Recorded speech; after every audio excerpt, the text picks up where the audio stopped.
The school is in lockdown. Rumor has it that Alexis is on a rampage, and I know why. This thing, it has taken over Alexis's body. She has no control over herself. Alexis, she is not capable of this. She is the sweetest girl. I need to put an end to this before she hurts more people. It was the first day of my sophomore year in high school. Most of my class remained the same, for the exception of a few transfer students. While walking to my locker, one student in particular caught my attention. She was stunning. Beautiful blonde hair, blue eyes, basically everything I'd imagined in my dream girl. She looked a bit on the older side, so I thought she had to be a junior or senior. I tried to refocus on the task at hand. I grabbed my books and headed to my next class, which was photography. It was in one of those computer labs with computers next to each other. To my surprise, the beautiful girl was in the photography class with me. It was a small class with only 12 of us. I only knew one guy out of the whole class. Since the class was an elective, it also had juniors and seniors in it that I didn't recognize. The teacher had us all stand up in front of the class and do the usual icebreaker routine. One by one, the teacher asked us our names, where we were from, and one cool fact about us. I was the second to last to introduce myself. My name is Dylan Freeze. I am from Michigan. I can play the piano. The last in line was the stunning girl. She introduced herself. My name is Alexis.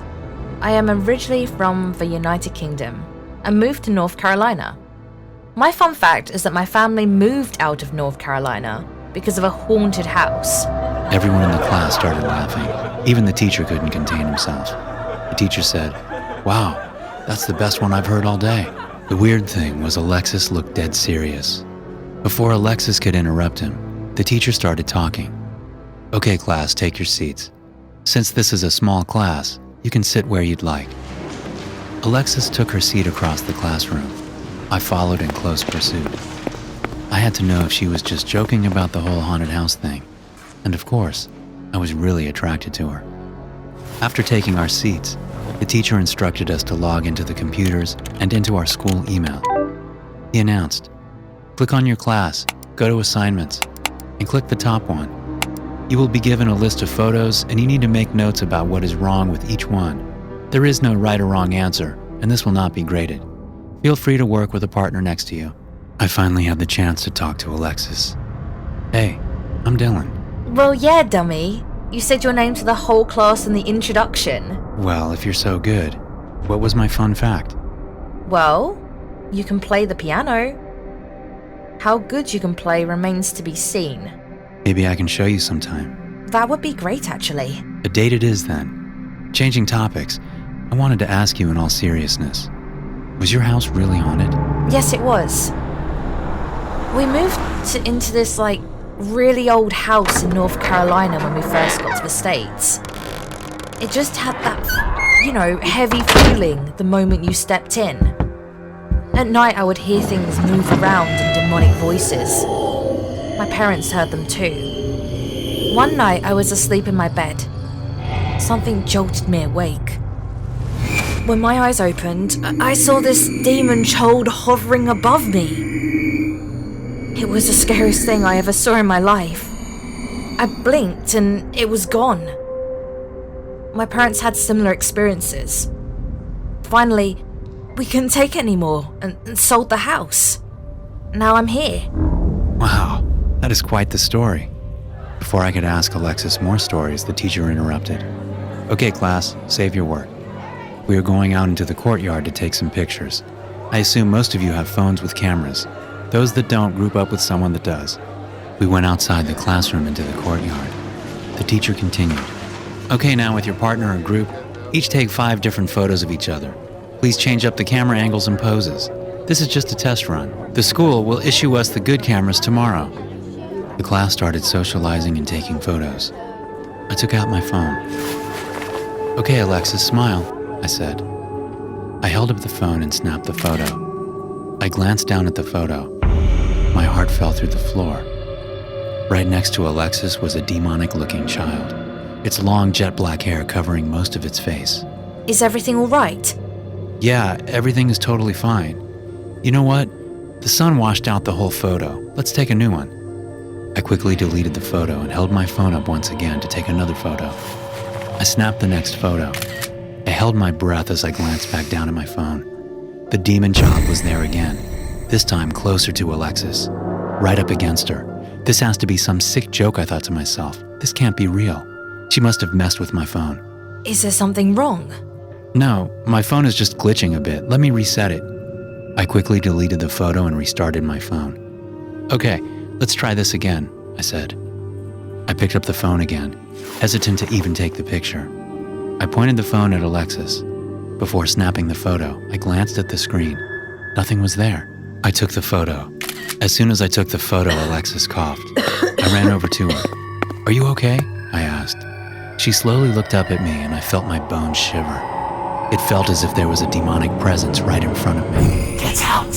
Leave me alone!" All of a sudden, Alexis's head went limp to one side and raised again. Hey, what just happened? I feel really lightheaded. "I think you need to get some water and sit down," the teacher finally said. "All right, students, time to get your things and move on to your next period." We went back inside the classroom. I gave Alexis my water bottle. She seemed completely fine now. The whole situation freaked me out. I arrived at my next class. I wanted to erase that bizarre situation out of my mind. What the hell happened back there? It hit me like a ton of bricks, the last photo. I never looked at the last photo. I pulled my phone out of my pocket. I went to my Photos app. I tapped on the photo. It was even worse than before. The demon child looked like she was inside Alexis, like a spirit going inside of a body. Is this even real life? Before I could even think, an announcement was made over the PA system. "Lockdown, lockdown, code black, code black." The teacher, Mr. Blackwell, immediately locked the classroom door. He told us to hide under our desks. Most of the students did not take it seriously. Some even had their smartphones out playing games. All of a sudden, a loud yell came from outside the door. "Help! Somebody help me!" Mr. Blackwell peeked out the door. His face lost all color. He whispered under his breath, "Oh, my God." I couldn't help myself. I got up from under my desk and approached the door. Mr. Blackwell yelled, "Get back under the desk! What do you think you're doing?" I ignored him and looked out the glass window of the door. In the hallway was Alexis. Her back was turned to me. She was holding onto a bloody kitchen knife. As if sensing my presence, she slowly turned around to face me. She barely looked like her former self and looked more like the devil child in the pictures. On the ground was the principal, Mr. White. Alexis had these crazed eyes and a devilish smile. I had this intense feeling that I needed to stop this. I unlocked the door and sprinted at Alexis. I tackled her. The knife flew out of her hands. The injured principal got up and ran away. "Alexis, snap out of it!" I yelled. "I need to kill." "Alexis, you are not a killer. You need to fight whatever is inside of you." For a brief second, Alexis seemed to relax and talk normal. Where am I? Oh my gosh. Why is there blood all over my hands? "Alexis, you need to listen to me. There is an entity inside of you. You need to fight it with all your power and strength." What have I done? Get out of my body, whatever you are! All of a sudden, Alexis closed her eyes and passed out. The police came and I told them everything. I still had the last picture I took of her with the demon child, but they weren't interested. Alexis was admitted to a mental health facility, and that was the last I heard about it. The school brushed everything under the rug, and most students never knew what actually happened that day. Thanks for listening. If you enjoy these stories, be sure to subscribe to the podcast and check out some more of my episodes here.